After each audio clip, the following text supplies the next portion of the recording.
नमस्कार। नमस्ते। मेरा नाम बीना महेश्वरी है। आज हमारे साथ उपस्थित है विमलेंद्र शास्त्री जी, आर्य समाज के पुरोहित हैं। तो कई बार लोगों को लगता होगा कि आर्य समाज के पुरोहित है, लेकिन उसके बावजूद भी मैं इनसे नवरात्रि के बारे में पूछूंगी कि ये जो आज इतनी दिव्य ऊर्जा बरस रही है आदि शक्ति की, तो उसके बारे में इनका कुछ राय जानेंगे अपने कि ये क्या सोचते हैं। जैसे यज्ञ की वेदी में लिखा रहता है कि देवियों यज्ञ की रक्षा करें, तो देवी कौन है जो अपने को पालन पोषण करती है। लेकिन आज का अपना जो विषय है वो है शेर के लिए, कि माँ ने शेर को ही क्यों अपनी सवारी चुना, जबकि तमोगुनी बोला जाता है, आलस्य में भरा रहता है वो, लेकिन उसके बावजूद भी देखिए कितना शक्तिशाली है वो, कि जब वो शिकार करने बैठता तो एक ही बार में करता हो, उसको 2-3 बार नहीं लगता है। तो इसके पीछे बहुत सारा कारण है और अपने शास्त्री जी से जानेंगे कि माँ ने शेर को क्यों सवारी चुना। ओम सभी को नमस्ते। मैं बहुत अधिक न समय लेते हुए आपको दुर्गा और उनकी सवारी जो शेर है, बस उसी के संबंध में संक्षिप्त में बताता हूँ कि दुर्गा अर्थात शक्ति स्वरूपा, और शक्ति का स्रोत है निद्रा। और निद्रा जो है, निद्रा तमोगुण भव, अर्थात तमोगुण से ही निद्रा की प्राप्ति होती है। अर्थात निद्रा तमोगुणी भव, निद्रा प्राप्त हो जाएगी। और निद्रा को प्राप्त करने के लिए हमारे ऋषियों ने इस शक्ति का संचय करने के लिए, उन्होंने ज्ञान को प्रसारित करने के लिए, लोग सरलता से ज्ञान को कैसे अर्जित कर सकें, उसके लिए यह हमें एक चित्र के रूप में दिया है। और उस चित्र को जब हम देखते हैं तो उस देखते हैं शेर की सवारी के रूप में। यह आप लोग भी जानते होंगे कि शेर जो है अधिकतर अपना समय निद्रा में ही व्यतीत करता है, और वह तमोगुण से युक्त होता है।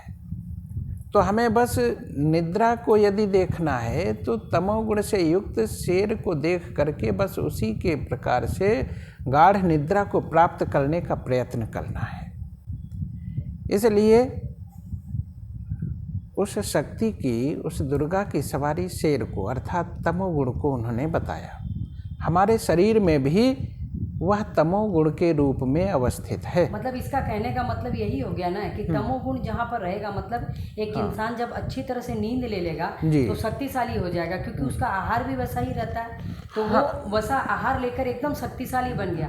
तब माँ चक्र, शंख, गदा, पद्म जो भी लेकर अपने सवारी, तलवार लेकर वहाँ पर उसके ऊपर, शेर के ऊपर सवारी करी, क्योंकि एक शक्तिशाली जीव के रूप में देखिए यह जो शेर को देखते हैं। हाँ बिल्कुल, ये जो गदा और ये इस प्रकार से अस्त्र शस्त्रों को जो दिखाया है, ये शक्ति के रूप हैं। शक्ति के रूप है। हाँ, अनेक रूपों में है। शक्ति के ऊपर ही शक्ति ने लेकिन ये शक्ति जो है, यह सभी कुछ हमें प्राप्त कहाँ से होगा?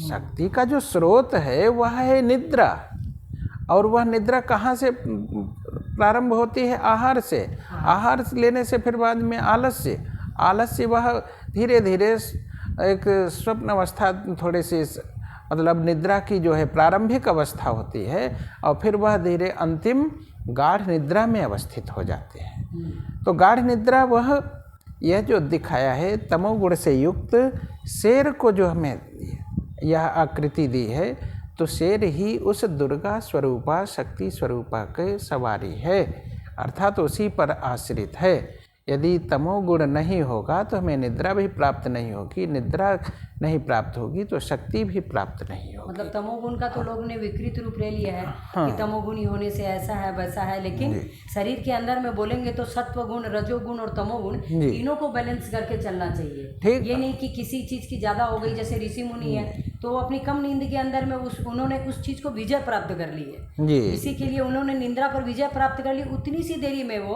अपना तमोगुण को इतना सा देरी में प्रभाव करके वो पूरा अपना जीवन को रजोगुण में लगाते हैं। लेकिन अपने जो बाहरी वातावरण में जो घूमते हैं तो अपने को तो तीनों गुण की आवश्यकता होती है, क्योंकि गृहस्थ लोग हैं अपने।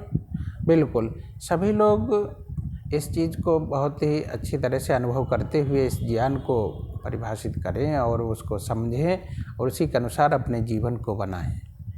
और यही इस नवरात्रि का उद्देश्य भी होता है, व्रत का भी उद्देश्य यही होता है। ओम शांति। शांति। नमस्ते।